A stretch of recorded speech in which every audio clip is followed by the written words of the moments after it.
Focus news 24/7 खबर एक नजर।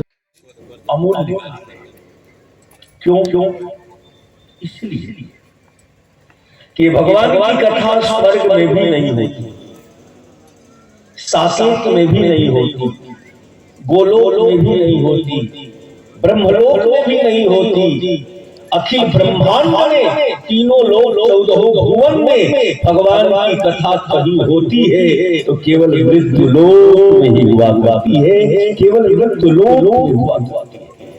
इसलिए हम बड़े भाग्यशाली हैं तो इस समय जीवन का सबसे अमूल्य कार्य करने के लिए एकत्रित हैं। इस कथा की महत्ता आप केवल इसी से अंदाजा लगाइएगा। इस समय हम कितने भाग्यशाली हैं। इस समय आपके भाग्य को देख करके स्वर्ग में बैठे हुए देवता आपके भाग्य की भूरी भूरी प्रशंसा कर रहे हैं। इसलिए कि जो कथा हम देवताओं को दुर्लभ है वो कथा ये मनुष्य कितनी सहजता से प्राप्त कर रहे हैं। अब आप इसी से अंदाजा लगाइएगा कि कथा की कितनी महत्ता है। जिस समय मृतलोक के सारे संकल्प को पूरा करने के बाद जब भगवान श्री राम के परलोक गमन का समय हुआ तो उन्होंने हनुमान को बुलाया, कहा हे मारुति नंदन, मेरी इच्छा है कि अब मेरे साकेत जाने का समय हो चुका है और हम आपको अपने साथ साकेत ले करके चले, क्योंकि इस मृतलोक में आपने जो मेरी सहायता किया है, जो मेरी सेवा किया है, आपकी सहायता और आपकी सेवा ने राम को ऋणिया बनाया। राम जी स्वयं भरत जी से कहते हैं, भरत भाई कपिसे पूरी हम।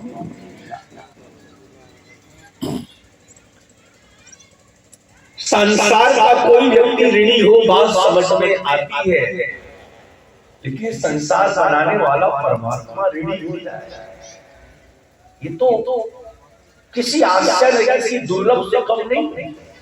लेकिन आज भरत जी से कहते हैं, भरत भाई कपिसे पूरी हम। हनुमान जी ने कौन ऐसी सेवा कर दिया था जिससे राम की पूरी न नहीं। पूरी न होने का मतलब क्या है कि हम आपने मेरे ऊपर जो एहसान किया है, आपने जैसा मेरा काम किया है वैसा काम हम भी आपके साथ कुछ और बढ़ा के कर दे, हम आपके ऋण से मुक्त हो।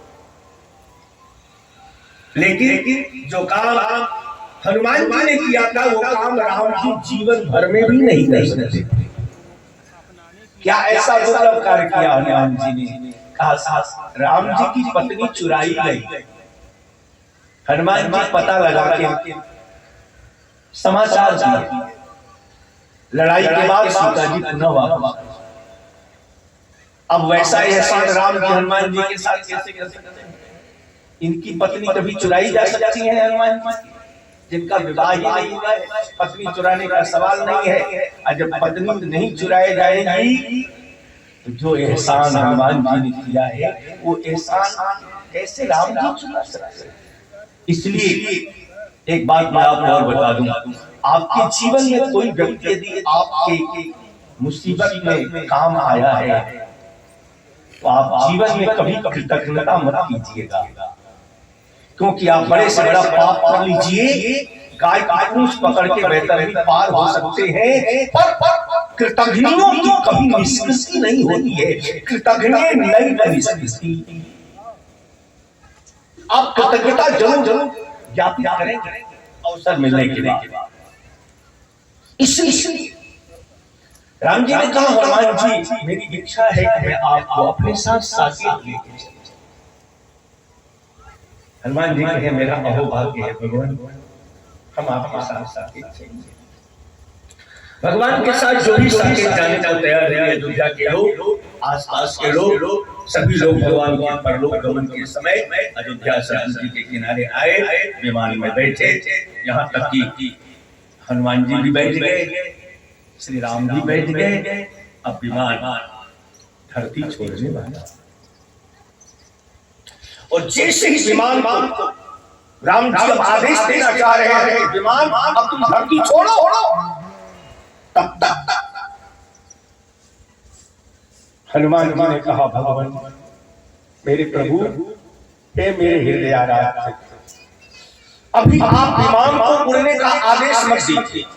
बोले तो बोले इतनी कीमती बात मेरे दिमाग में अभी आई है कि जब तक से बात का उत्तर मुझे नहीं मिलेगा, हम आपके साथ साकेत नहीं जा सकते।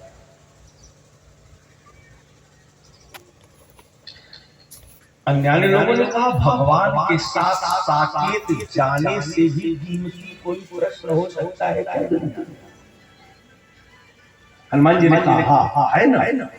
अब भगवान के साथ साकेत जाने से भी कीमती बात है आपके पास।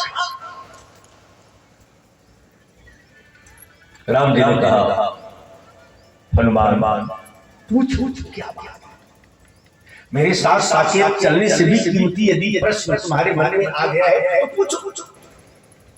अब सावधानी के साथ आप सुनिएगा।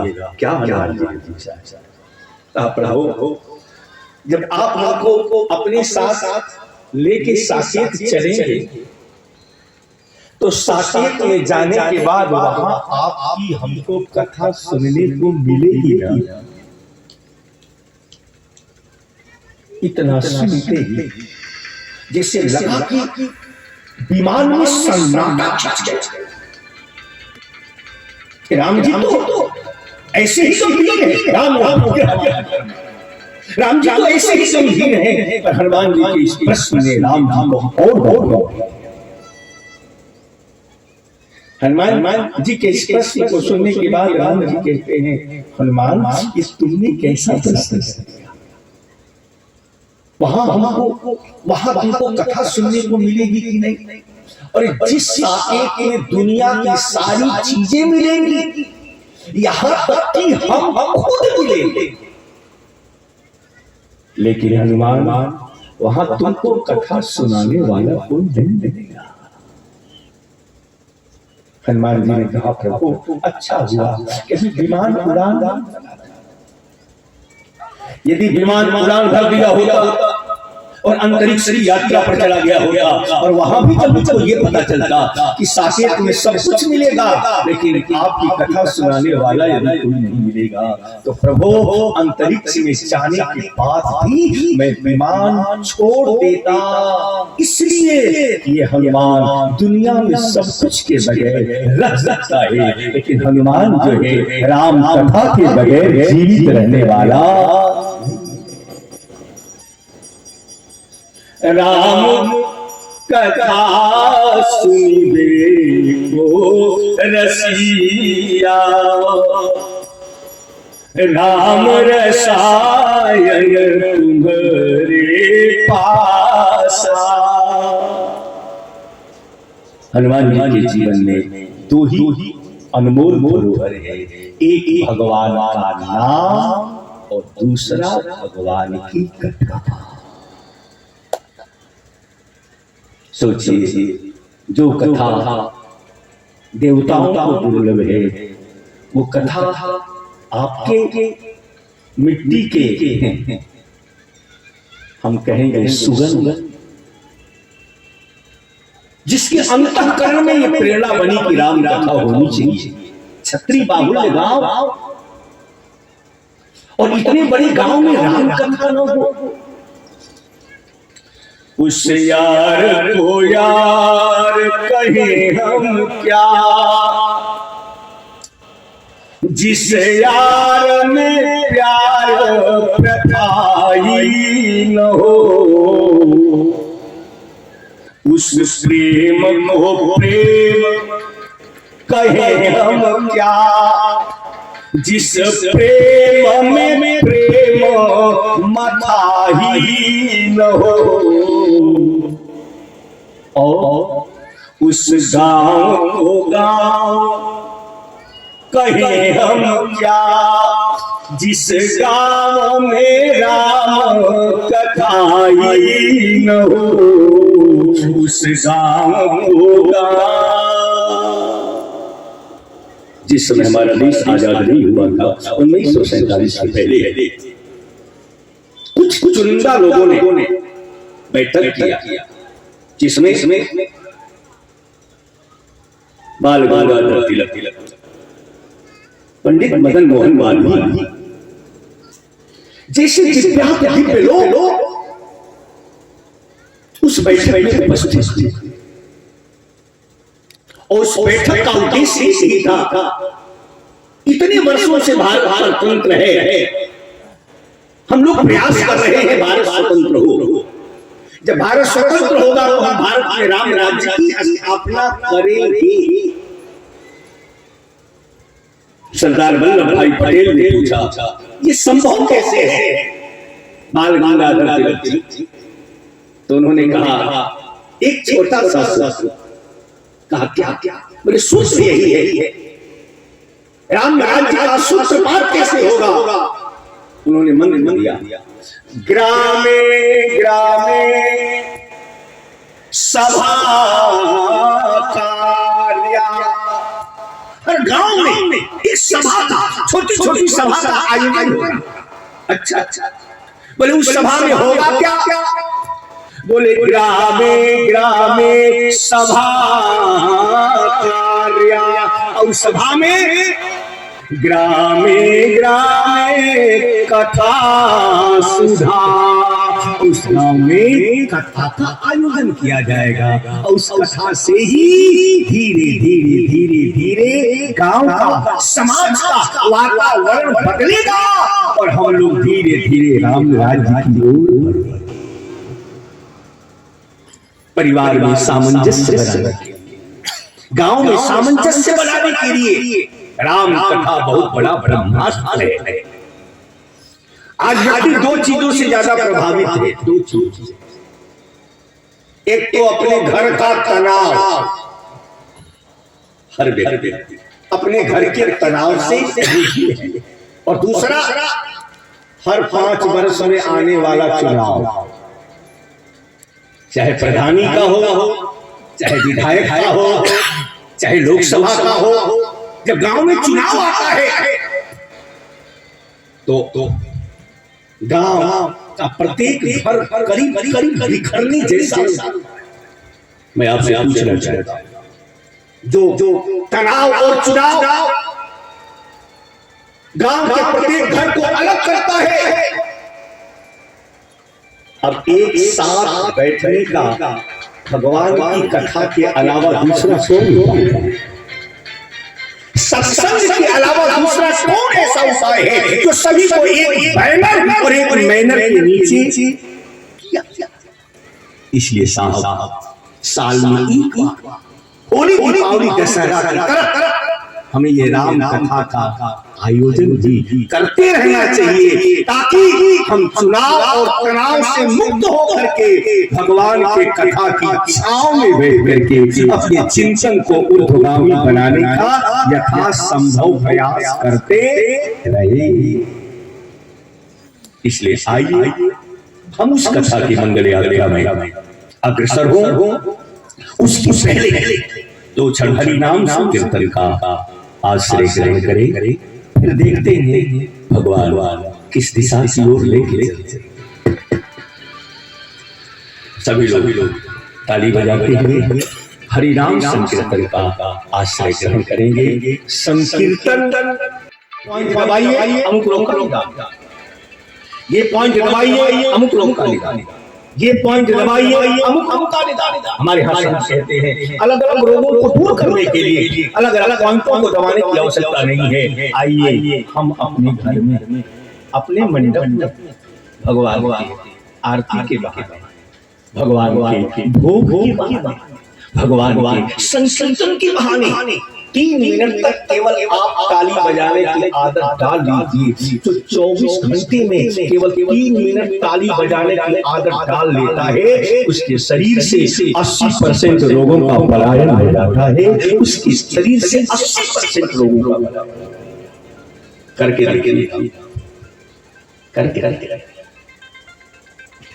सीताराम राम राम राजा राम राम राम सीताराम राम राम राजा राम राम राम सीताराम राम राम राजा राम राम राम सीता राम राम राम राजा राम राम राम सीताराम राम राम राजा राम राम राम सीताराम राम राम राजा राम राम राम सीताराम राम राम राजा राम राम राम सीताराम राम राम राजा राम राम राम सीताराम राम राम राजा राम राम राम सीताराम राम राम राजा राम राम राम सीताराम राम राम राजा राम राम राम सीताराम राम राम राजा राम राम राम सीताराम राम राम राजा राम राम राम सीताराम राम राम राजा राम राम राम सीताराम राम राम राजा राम राम राम सीताराम राम राम राजा राम राम राम। बोलिए अयोध्या भगवान की जय, बजरंगी हनुमान जी महाराज की जय, रामा दुर्गा मैया की जय, शंकर भगवान की जय, सूर्य नारायण भगवान की जय, गणेश भगवान की जय, गुरु गोस्वामी तुलसीदास जी महाराज की जय। हमारे परम आराध्य प्रभु श्री बल सरकार के श्री चरणों में हमारा अनंत कोटि साष्टांग प्रणिपात। इस वायुमंडल में प्रत्यक्ष समस्त देवी देवताओं के श्री चरणों में हमारा अनंत कोटि साष्टांग प्रणिपात। अभी आप चंद्रधर जी के द्वारा भगवान की कथा का आपने रसपान किया। देखिए, ये तो अगाध समुद्र है। जिस व्यक्ति के जीवन की साधना जिस स्तर से होती है, वो साधना ही वाणी के माध्यम से प्रस्फुटित होती है। जो लोग जतन जहां नहीं पाए। अभी आप भजनों का भी खूब दिव्य आनंद लिए। इस गांव में राम कथा होती रहे, इसके लिए सतत प्रयासरत इस गांव के नवयुवक वीर बहादुर सिंह जी, इन्होंने पहले तो 19 जनवरी इस कथा की तारीख निश्चित हुई थी, लेकिन बारिश की वजह से कृषि कार्य भी संपन्न नहीं हो पाएगा, कटनी नहीं हो पाएगी, इसीलिए डेट बढ़ा दिया गया। दूसरी बार डेट बढ़ाया गया, 8, 9, 10 तारीख रखी गई। विश्व के सबसे बड़े मुल्क का नाम है अमेरिका। अमेरिका का प्रथम राष्ट्रपति अब्राहम लिंकन इतने गरीब माँ ईटा ढो, बालू ढो, मिट्टी मजदूरी करके अपने परिवार का पोषण करते थे।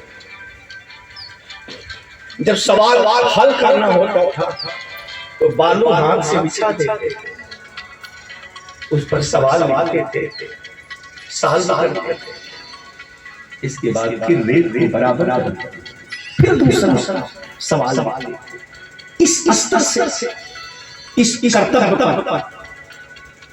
कर्तव्य पर परायण होकर के ईश्वर पर भरोसा रखते, अपने समर्पण को प्रभु के चरणों से जोड़ दिया। परिणाम भगवान ने चमत्कार किया। बालू ढोने वाला व्यक्ति विश्व के इतने बड़े मुल्क अमेरिका का प्रथम राष्ट्रपति बना। ये है भगवान की कृपा का चमत्कार। भगवान कृपा करते हैं। अखबार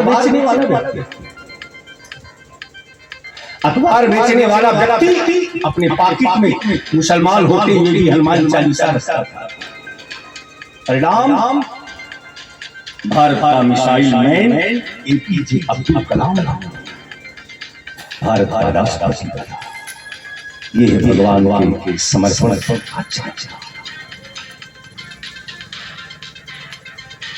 जब भगवान चमत्कार करते हैं तो साधारण पेट्रोल पंप पर काम करने वाला व्यक्ति यूरोप का, पूरे एशिया का, भारत का ही नहीं पूरे एशिया का सबसे बड़ा उद्योगपति धीरू भाई अंबानी। ये है भगवान के समर्पण का चमत्कार। भगवान जब चमत्कार करते हैं तो साधारण टेम्पो चलाने वाला व्यक्ति महाराष्ट्र का मुख्यमंत्री बन जाता है। भगवान चमत्कार करते हैं तो चाय बेचने वाला व्यक्ति भारत का प्रधानमंत्री बन जाता है। जब जगत के लिए मस्तिष्क लगाइए, क्योंकि हम सांसारिक हैं, संसार बिना तर्क से नहीं चलता। लेकिन संसार बनाने वाले के लिए तर्क नहीं चलता साहब, वहां तो आंसू चलता है। बोले राम तर्क से करे, बुद्धि मने बानी मत हमारे सुनहु भवानी मत हमार। इसलिए कभी जीवन में भगवान का चमत्कार देखना चाहे आप, तो आप उनके आंख में आंख मिला के दो बूंद आंसू उनके चरणों में चढ़ाने की आदत डालिए। वैसे आंख में आंसू आना ये दुख का प्रतीक माना गया है सांसारिक दृष्टि से। सांसारिक दृष्टि से आंख में आंसू आना दुख का प्रतीक माना गया है, पर आध्यात्मिक और भक्ति की दृष्टि से आंख में आंसू आना जीवन की सबसे बड़ी सौगात मानी गई है। जीवन का सबसे बड़ा आनंद माना।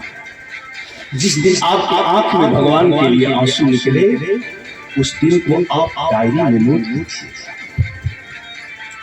अमुक सन से अमुक महीने की अमुक तारीख को इतने बजे इन आंखों में भगवान के लिए आंसू आए। भगवान को कोई हीरे का हाथ चढ़ावे, भगवान की नजर उसकी तरफ बाद में जाती है। भगवान की नजर उसकी तरफ सबसे पहले जाती है जिसके नेत्र से दो बूंद आंसू चरणों में चढ़ाए। इसलिए कबीरदास जी ने एक गजब की लाइन लिखी। कबीरा हंसना छोड़ दे, रोने से कर प्रीत, जिन रोया तिन पाया, प्रेम पिया रे प्रेम पिया रे। जब आपको कभी रोने का मन करे ना, तो किसी व्यक्ति के सामने मत बोला साहब, ये संसार बड़ा डिप्लोमेसी है, इसकी मैजिक ही अलग अलग।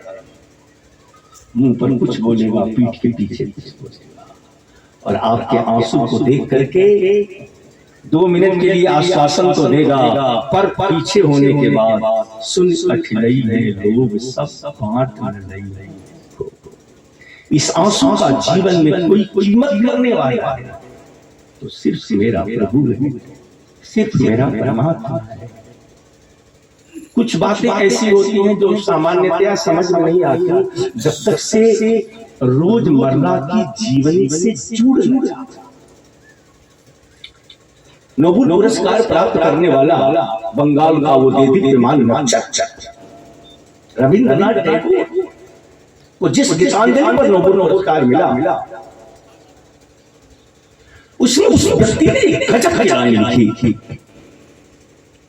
पागल होने में दुनिया का सबसे बड़ा सुख है।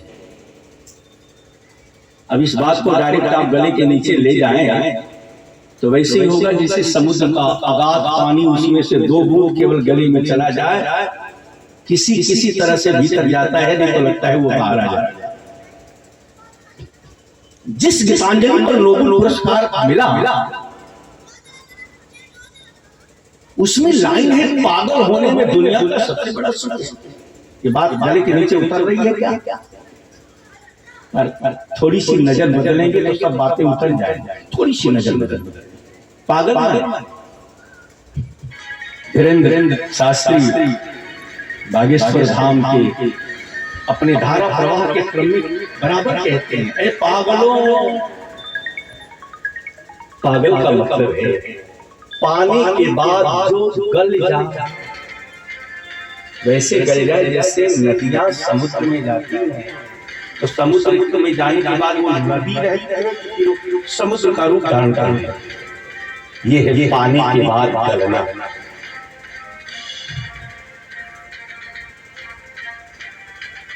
ये आवाज कभी कभी निकल रहा है साहब, जब तक से उसकी छत्र छाया से हम दूर हैं, और जैसे उसके हम कमरे एरिया के भीतर आएंगे अपने समर्पण से, अपने आंसू से रहेंगे इसी दुनिया में, और सब कुछ बदला बदला बदला नजर आए। भगवान अपने भक्तों की रखवाली कैसे करते हैं? जैसे 6 महीने के बच्चे की रखवाली उसकी मां करती है। सुनिए, बोले करहूं सदा तिनके रखवाली, अजिही बालक राखही महतारी, जिही बालक। 6 महीने के बच्चे के पास बल है, बुद्धि है, विद्या है, पर 6 महीने का बच्चा जब चाहता है अपनी मां को अपने पास बुला लेता है कि नहीं बुलाता? किसके बल के बुला? आंसू के बल के, रोने के बल के बुला, जिसमें बच्चा बिलख के रोता है,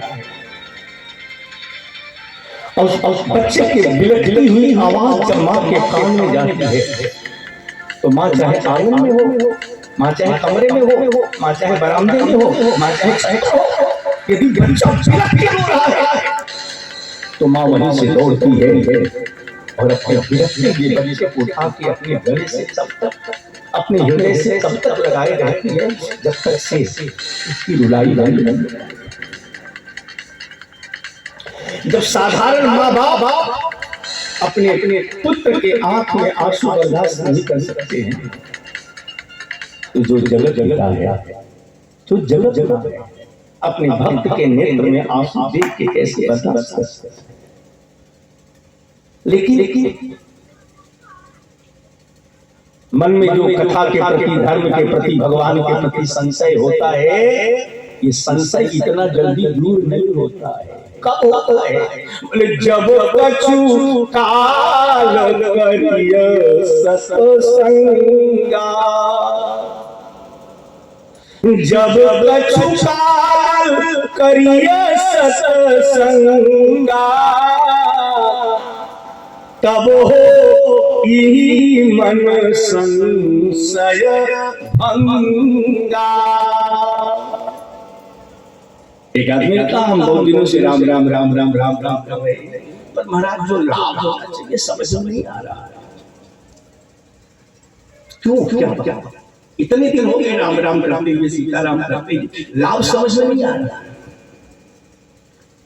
बोले हम बताएं क्यों लाभ समझ में नहीं आ रहा है? क्यों क्यों? हम कहें आप कर तो रहे हैं पर चतुराई के साथ कर रहे हैं। गोस्वामी जी ने लिखा है, बोले मन क्रम वचन छाड़ चतुराई तब भजन कृपा करिहे रघुराई भजन कृपा। जिस भगवान के नाम के लिए यहाँ कहा गया, आप जीवन भर छोड़िए साहब, जा सुनाम सुमिरत एक बारा सुमिरत नर उतरहि भव पारा सुमिरत नर। बार बार छोड़िए, जहां लिखा गया है एक बार, वहां कितने दिनों से सीताराम सीताराम कर रहे हैं, लाभ लाभ समझ में आ रहा है। तो इसका मतलब रामायण की चौपाई गलत है क्या? जा सुनाम सुमिरत एक बार। सुनिएगा, अतिशय करे जो कोई तो अनल प्रगट चंदन पे होई अनल प्रगट। हम बस केवल वही समर्पण का आश्रय ले। भगवान के सामने जाने के बाद जिसको बहुत मंत्र याद होता है ना, तो उसे गर्व होता है, मुझे तो बहुत मंत्र याद है। और जिसको कोई मंत्र याद नहीं होता है ना, तो भगवान के पास जाने के बाद उसके मन में एक अजीब समर्पण जागृत होता है। और समर्पण जागृत होते ही उसके नेत्र सजल होते हैं, और जैसे ही नेत्र सजल होते हैं उसी समय उसको चमत्कार का अनुभव होता है। इसलिए आप एक बार देखें, करम सदा तिनके रखवारी अजनी बालक राधई महतारी जिनी बालक। अब जरा हम आपको महाभारत